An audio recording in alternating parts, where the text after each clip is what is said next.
Let your country get you. Kennedy has been shot. It to be self-evident that all men are created equal. Mr. Gorbachev, tear down this wall.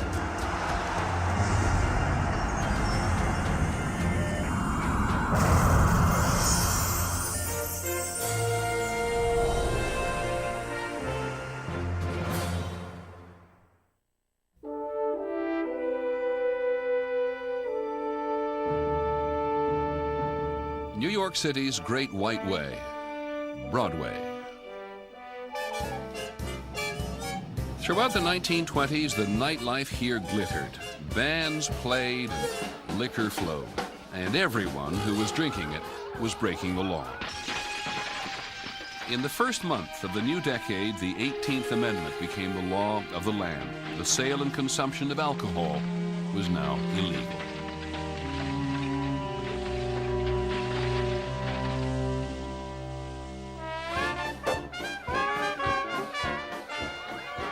There was prohibition, but oddly enough, nobody paid any attention to it. You went to people's homes, they served dreadful things called orange blossoms, which was gin and orange juice. Revolting. And bad gin at that. Liquor was now sold behind closed doors in places called speakeasies. Proprietors took the risks and reaped the profits. It was good money in them days. I was 15 years old. I was riding around with a Nash convertible. We had 4 speakeasies. One by the Daily News, one by the Daily Mirror. You had a people, you let them in. Okay. A guy had to explain who he was, and he'd show you an ID or something, and you let him in. You get to know it was like family after a while. Every corner had a saloon on it. Of course, you know, they were never raided by... Their cops were a big part of that business, too. People wanted to drink. It was a great game. It became a dangerous game for the high-stakes players. Battles between rival gangs for control of illegal liquor territories riddled American cities with mushrooming murder rates. Prohibition's aim was to sweep liquor off the city streets. Now they were flooded with gangsters and guns. I used to carry 2 persuaders myself. You had to have them, or else.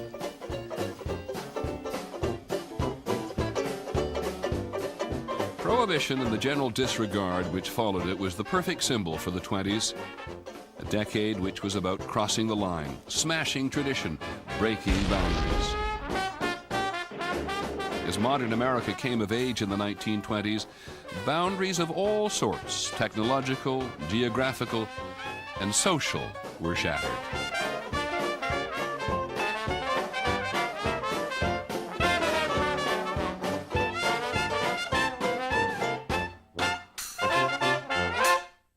The roar in the Roaring '20s was the birth scream of the modern.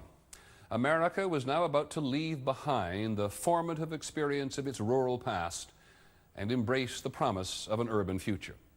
But progress would have its price. A sudden, wrenching departure from the certainties of the traditional and the familiar, spread by an emerging mass media, movies and the radio. Things that seem old and familiar now were just beginning to take shape in the 1920s.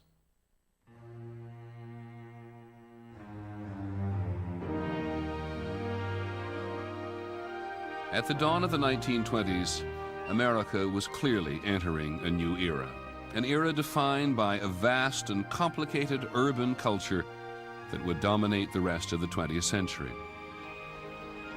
After World War I, there was an eagerness to embrace the new, and it was in America's cities, most dramatically in its biggest, New York, where the modern age was born. The very architecture of the city spoke of America's new ascendancy and her aspirations.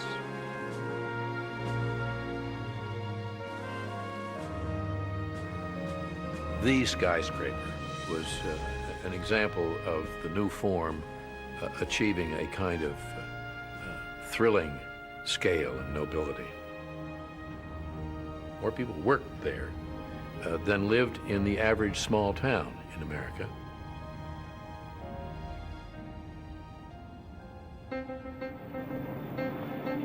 A movement to the cities that had started during World War I accelerated. In 1920, for the first time, more Americans lived in urban centers than in country towns and villages. The pace is being set in the cities. The city is irresistibly attractive, is really at a kind of high tide in this decade. It's a force, a magnet. The very names of New York streets would become synonymous with progress and innovation.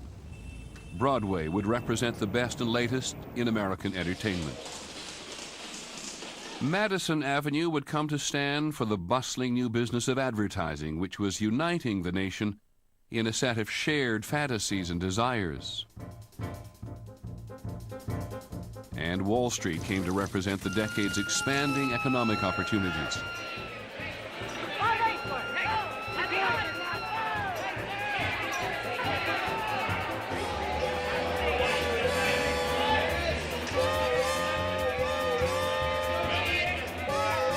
Wall Street was where the action was.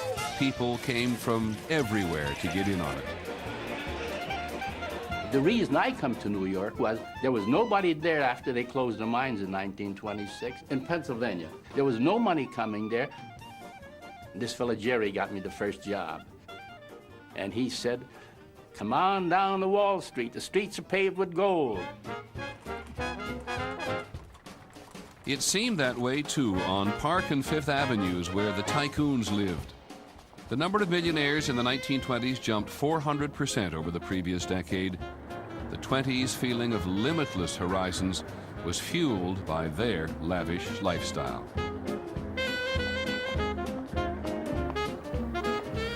Our family had a house at 934 Fifth Avenue when I was growing up. We had a place in Tuxedo Park and a house in New York, and then we used to come to Southampton in the summer. Everybody seemed to be having a good time. In those days, you had lots of help. You had a cook, you had a kitchen maid, and you had a laundress. And then you had a parlor maid, a chambermaid, and mother's maid. How many does that make? 6, but I think there were 8, actually. Terribly nice people. Almost everybody had a boat. I recall in the 20s, you would see a harbor filled with yachts. I mean, really filled, almost gunnel to gunnel, and we didn't refer to yachts as such unless they were 100 feet or over.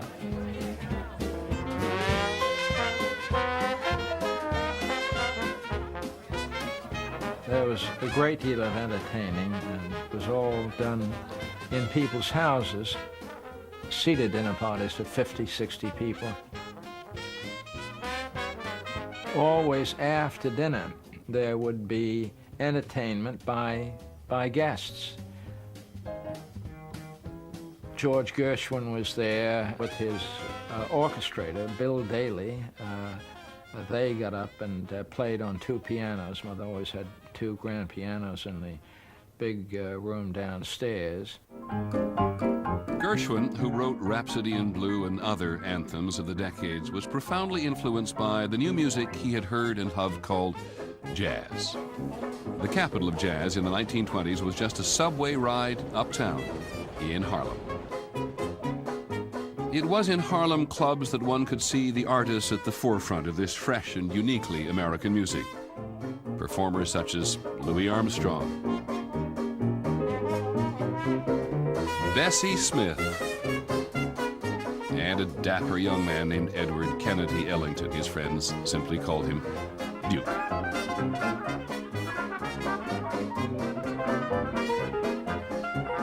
Duke was the essence of what black music was all about. Everybody else was heading in that direction, but Duke was there. The first time that I was seized by the music was the first time I heard Duke Ellington broadcast from the Cotton Club, where Broadway, Hollywood, and Paris rub elbows. People came from all over the United States to experience what was going on in Harlem in the 20s.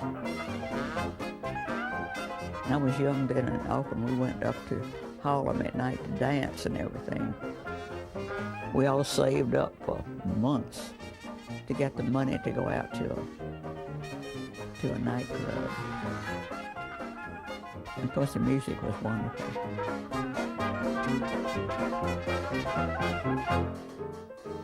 Harlem was contributing more than music to America's new urban culture. The world above New York's 125th Street was, in the 1920s, a hotbed of political, social, and cultural activity. It was later called the Harlem Renaissance. The Harlem Renaissance was one of those fancy terms that white folks invent when they want to take a particular look at some aspect of black folks. I don't think black folks run around saying, well, we're going to have us a Renaissance or something like that, but it was a holiday of the spirit.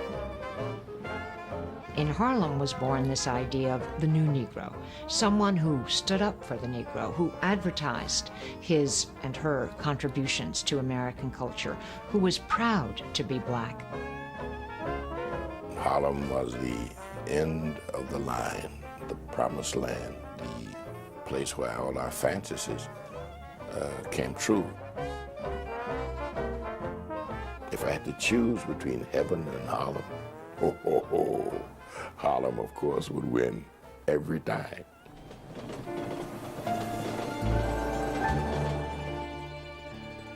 While Harlem seemed a promised land for black Americans, New York's Lower East Side was, for European immigrants, their gateway to the American dream.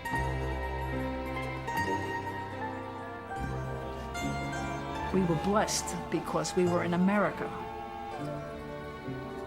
My father came from the Ukraine.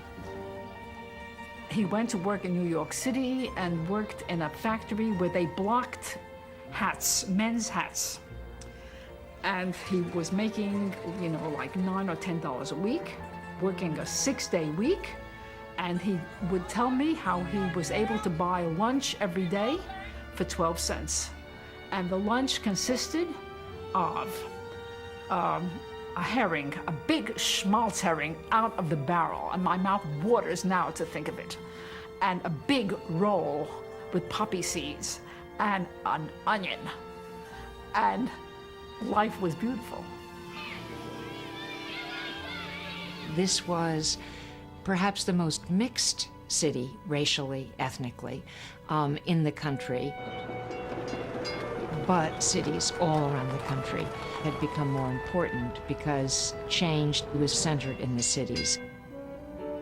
Business, industry, culture. Nothing was like being in New York. Just the magic of everything. The world full of things to be explored. That time was one of a feeling of adventure, and your life is having a shape to it. Sort of a thread, like a narrative, a story, a feeling that anything may unfold. The decade's startling changes would soon spread from America's cities to envelop the entire nation.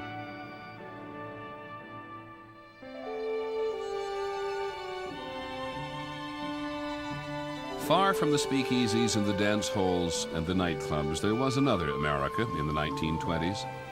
Here, people still lived as their parents and grandparents had, and they liked it that way.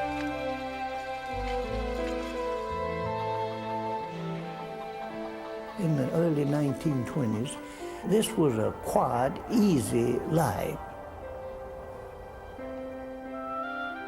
Neighbors would come over, what we call the front porch visits. And that's where there would be discussion, maybe a little gossip. Throughout the 1920s, new technologies would transform daily life. At the beginning of the decade, most Americans lived without electricity. When night fell, only candles and lamps held off the darkness.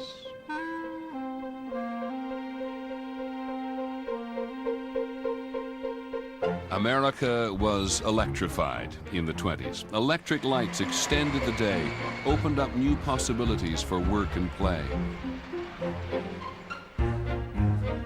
That surge of new power came first to the cities. And by the decade's end, the majority of American homes had electricity.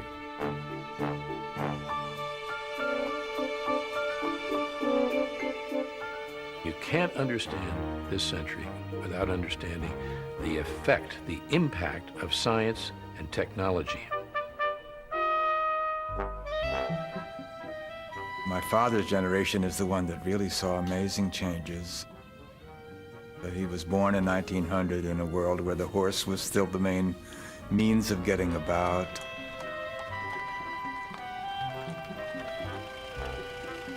The car seemed to me more revolutionary in a way than anything that's happened since. Totally changed the kind of space we live in, really.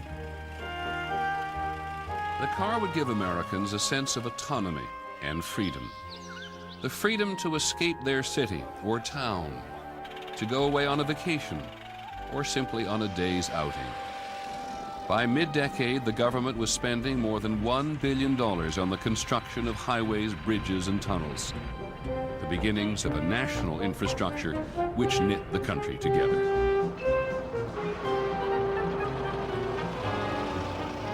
My father took my mother and me in the car for the first ride through the Holland Tunnel. This was opening night. All the cars were lined up to go through the tunnel. I was petrified. I cringed. Suppose the water leaks in. How did they build the tunnel under the water? Where's the water? And I imagined as we were riding through the tunnel that I heard the waves overhead.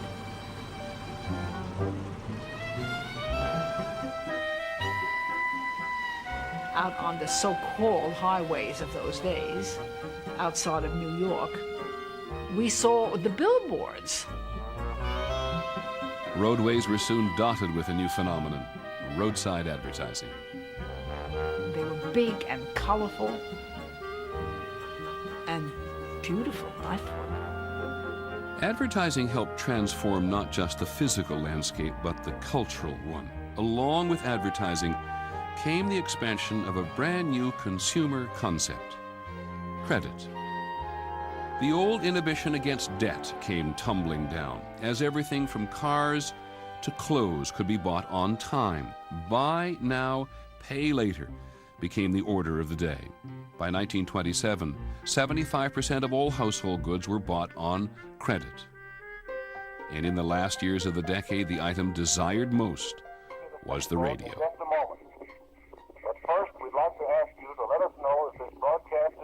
From its scratchy beginnings in 1920 as a mere hobby, radio would become a nationwide phenomenon as important as the car.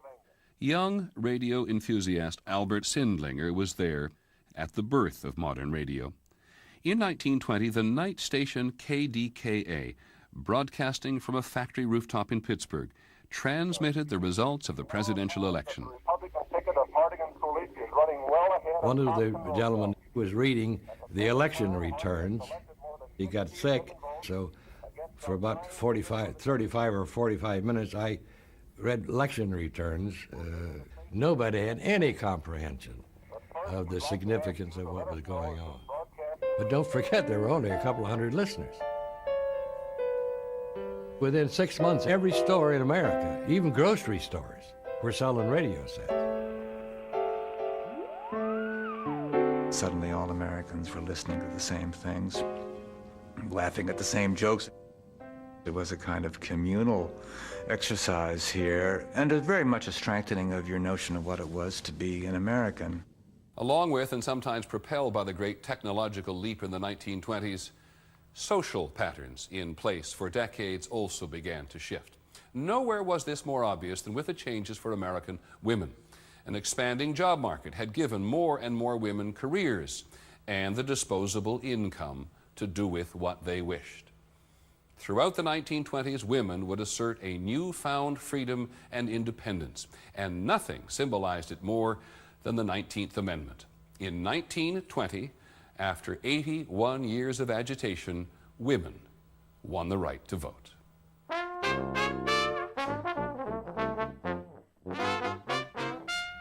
A woman's lot had changed in almost every way. She thought that she had the right to live for herself rather than for her family, for others, as women were always supposed to. She went to bars. She went to after-hours clubs. She went to wild parties. She had much shorter hair. She wore much more makeup. You go from having young women whose dresses reach to their ankles to flesh everywhere. And a lot of 20s culture is about the fun of smashing prohibitions. The more daring women of the day were known as flappers and vamps. Sure, I remember flappers. They were all over the place. I mean, they were older than me. But, you know, when you look at the flappers through the eyes of a young guy, wow, whoa. I think a flapper was the type of young woman who just wanted to see how far she could go and then would stop because she'd be afraid to go too far. And a vamp didn't care how far she went.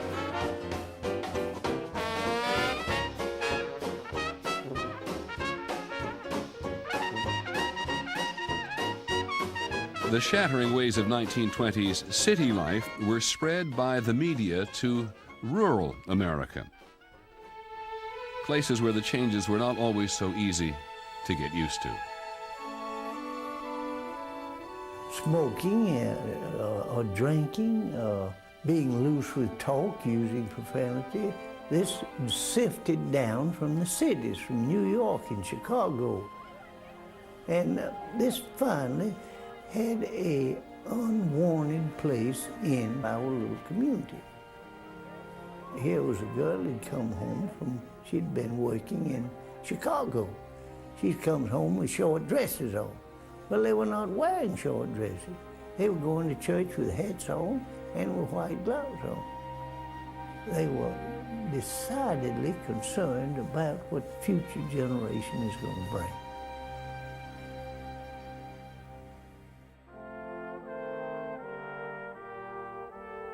This country was founded on a respect for God and a sense of righteousness and keeping of the Sabbath day, and people brought their children up under discipline and under the reading of the Scripture. And all of those things were part of the things that bound us together in America. The people were solid, with church going and very little crime and so on.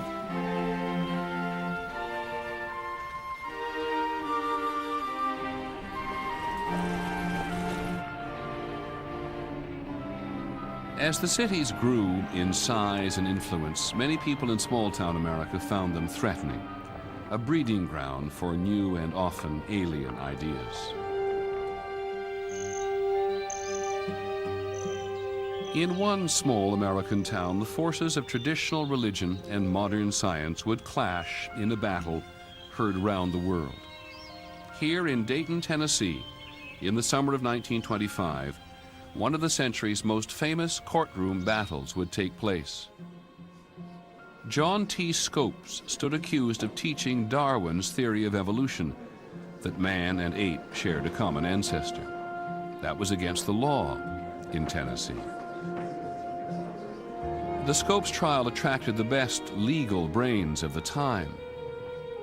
William Jennings Bryan, 3 times presidential candidate and a Christian fundamentalist himself, came to prosecute.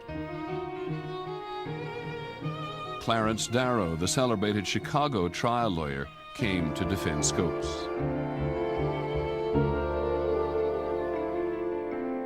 Outside, as the trial progressed in the scorching summer heat, Dayton had itself a carnival. people would bring in trained chimpanzees dressed in suits and ties, and they'd lead them up and down the streets. Read Your Bible was everywhere in town, posted up on the street, across the street, banners. And you walk maybe 100 yards this way and you'd have a street preacher. I didn't know what he was preaching about. And you never saw the same people twice. You go to the same place the next day, there'd be some other people from some other part of the United States there. But it was a lot of hoopla. I enjoyed it. The Scopes trial became emblematic. Everybody had to make up their mind. People who'd never been to Tennessee, couldn't even find Tennessee, had to think about this question. Do I believe in modern science? At times, it seemed that the whole world had converged on Dayton. The aisles were filled and the walls were lined with newspaper people from England, from Spain, from France. We had so many newspaper people there that you couldn't stir them with a stick. When all the hoopla ended, John T. Scopes was found guilty and fined $100, a ruling later overturned on a technicality. What Scopes represented and what the world came to witness was a colossal clash of ideals. The cool reason of science seemed to threaten the deep and abiding roots of religion. It was one thing to replace the family mule with a Model T, but quite another to trade Matthew, Mark, and John for Einstein, Freud, and Darwin. For many people, these were confusing times. And what may have been the most unsettling about the pace of change in the 1920s was that people really wanted both the benefits of the future and the familiar comforts of the past.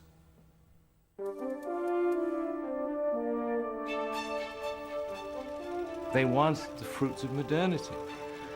They want automobiles, electricity, radios. And at the same time, they want it to remain 1850, and they know they cannot have both. And this creates a psychological tension within American society that is then looking for somewhere to go.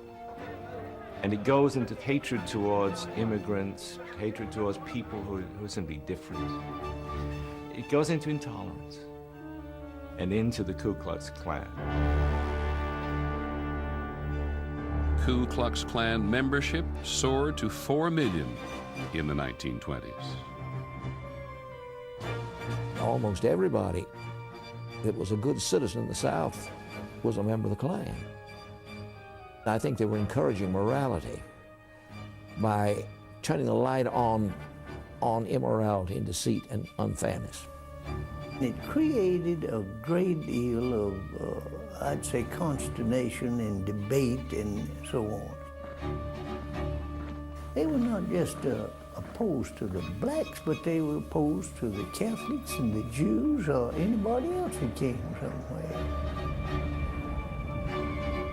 Going to people's houses and calling them out and insulting them and whipping them and things of that kind.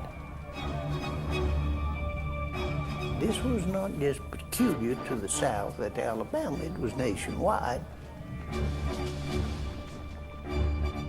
The Klan was actively recruiting in many northern states.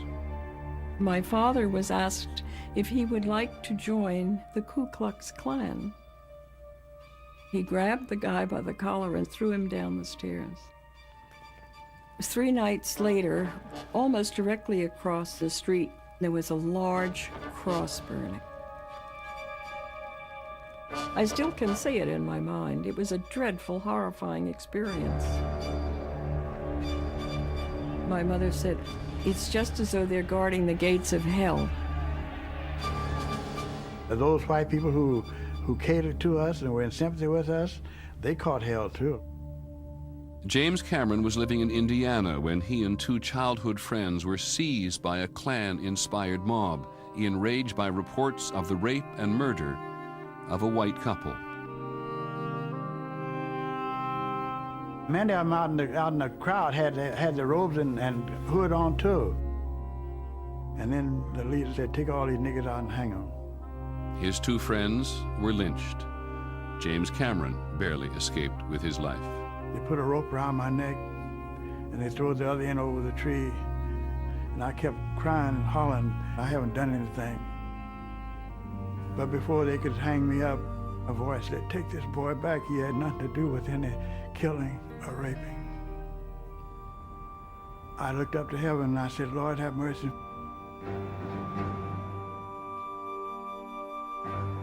Throughout the decade, an estimated 200 people were lynched by the Klan.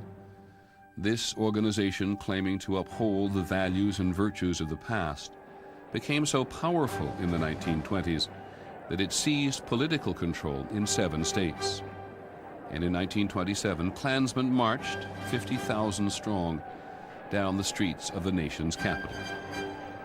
Clearly, the forces of 20s modernity had stirred a bitter resistance. Then the Manasseh Mauler lashed out in his old ferocious style. Several fast, deadly punches. In a decade fraught with so many changes, people in the 1920s seemed hungry for old-fashioned heroes, and an explosion in spectator sports provided them. Sports giants became household names, their every move followed by radio and an eager tabloid press. One name was known in more households than any other. In our family, we were never baseball-oriented, but I would have had to be deaf not to have heard about Babe Ruth. George Herman Ruth, the Babe, reshaped America's pastime. In an era of big events, he excelled at the game's biggest excitement, the home run. He hit 60 of them in a single season in 1927, a record that would stand for 4 decades. Fans drove from miles around to see it. We used to get in the truck, 7 of us, put hay in the truck and just sit on it. And in 3.5 hours, we were from Scranton to the Yankee Stadium. It was 35 cents to see the Babe, Lou Gehrig, all the Yankee players. Babe Ruth was a hero. Lou Gehrig was always my hero. Seems like everybody back then was a hero. We'd write and get autographs. They graciously sent us pictures. 3 cent postage stamp, you got your picture back. Very, very nice time to live. Felt good to be an American.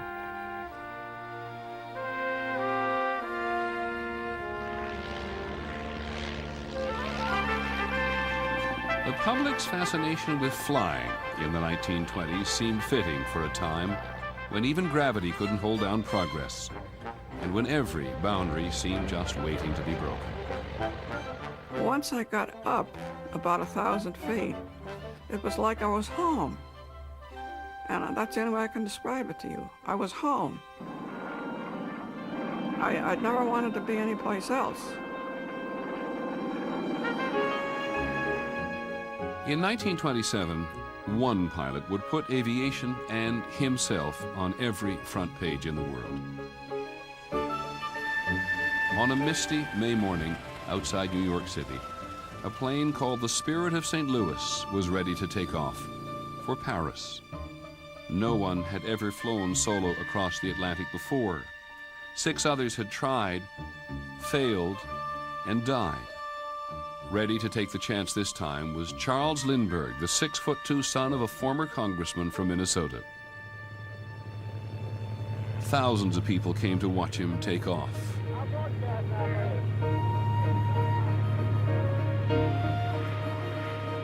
Once he was out of sight, it seemed as if all America held its breath. In Yankee Stadium, they had 3 minutes of silence, praying for him. Everybody in the country was praying for him.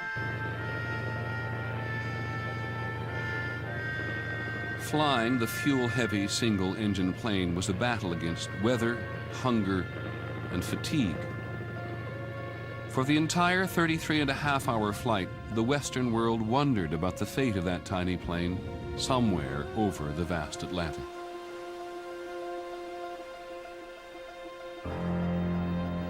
It was a Saturday night They hadn't heard from him for a long time.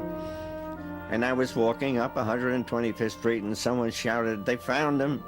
He was flying over Ireland, and within an hour or so, he landed in Paris. 100,000 Parisians were there to welcome the shy young pilot. Lucky Lindy emerged from his plane carrying only a razor and a passport. His flight had represented the best of an era, a mastery of modern technology joined with old-fashioned values of courage, individualism, and hard-won achievement. When Lindbergh came back, it was as though he walked on the water. The public couldn't get enough of him. He was the star. There wasn't a woman in America that wasn't crazy about him.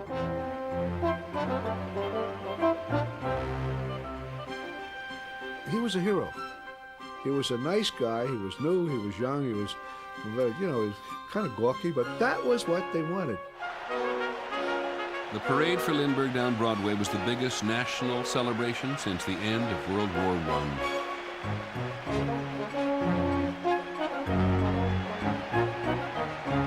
Everybody became Lindbergh. They became the person that he was and represented.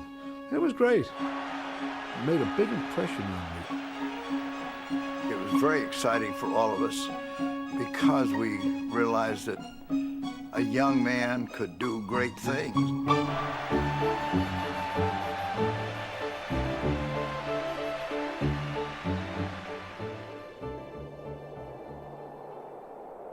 After Lindbergh's triumph, there remained only one continent for the airplane to conquer: Antarctica.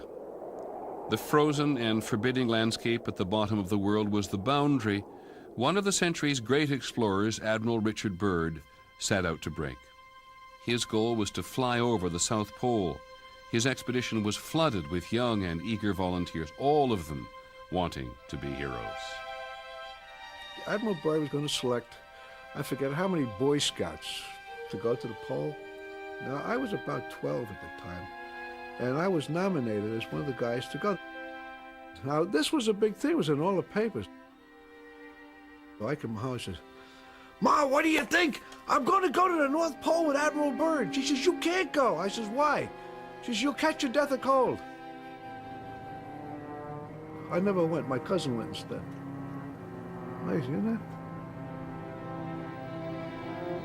There were 120 men connected with the Byrd expedition.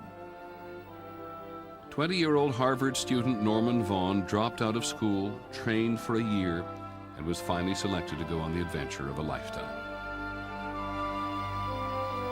We stepped on land that had never been seen or touched before, and that just excited me beyond words. Absolutely a new frontier. The expedition's home base was called Little America. Its 2-year mission was to conduct geological research and prepare for Byrd's record-breaking attempt. We were responsible for getting out onto the interior of Antarctica as far as we could to be there for Admiral Byrd's rescue expedition should he have had a forced landing.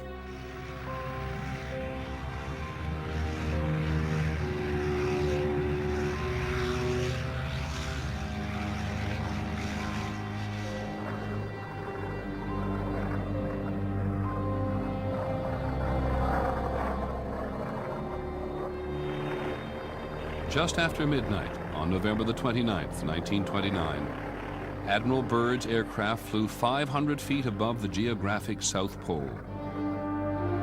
He dropped a stone wrapped in an American flag. Americans and their airplane had reached the ends of the earth.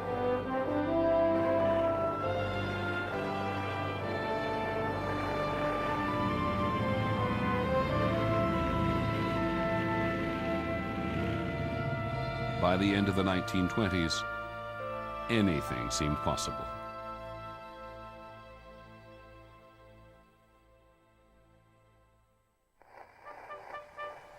The most extraordinary thing about the decade of the 20s was a pandemic air of optimism, a feeling that the future of the country was unlimited. One of the great jazz songs of the day was Blue Skies, only but blue skies do I see.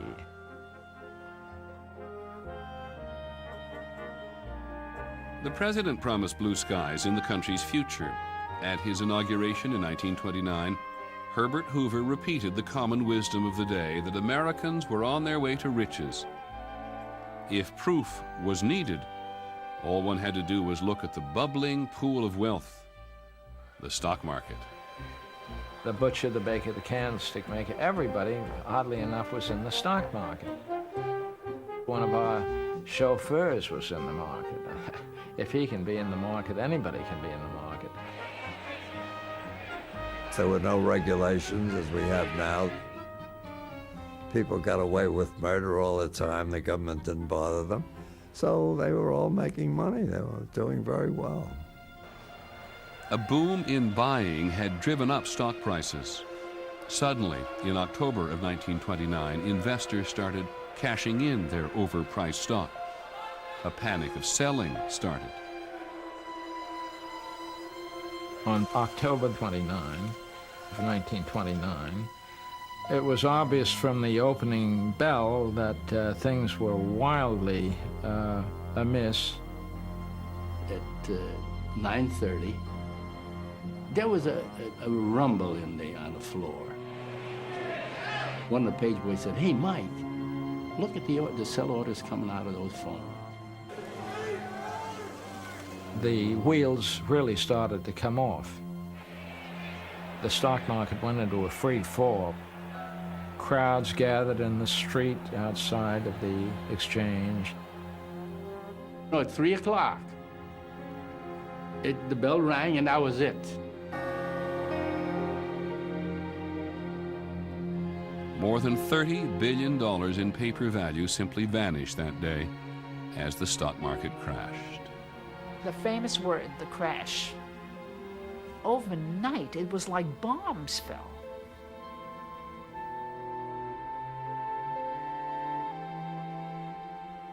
The 20s bubble had burst, and with it, the decade's optimism. People lost every penny that they had. Nobody had any pensions. There was no Medicare, Medicaid, Social Security. If people lost their money, that was it. They were down and out. People jumped off the George Washington Bridge, which had only just then, not long ago, been built. People we knew. My father was wiped out. He never, psychologically, he never recovered. In 29, I lost $1 million. What do you do? It's the same story. Wash your face and hands and comb your hair and start all over again. But as people would find out in the decade to come, a decade is different from the 20s, as night is from day. Starting over was not going to be so easy. America, along with much of the world, faced the Great Depression. That's on the next episode of The Century, America's Time. I'm Peter Jennings. Thank you for joining us.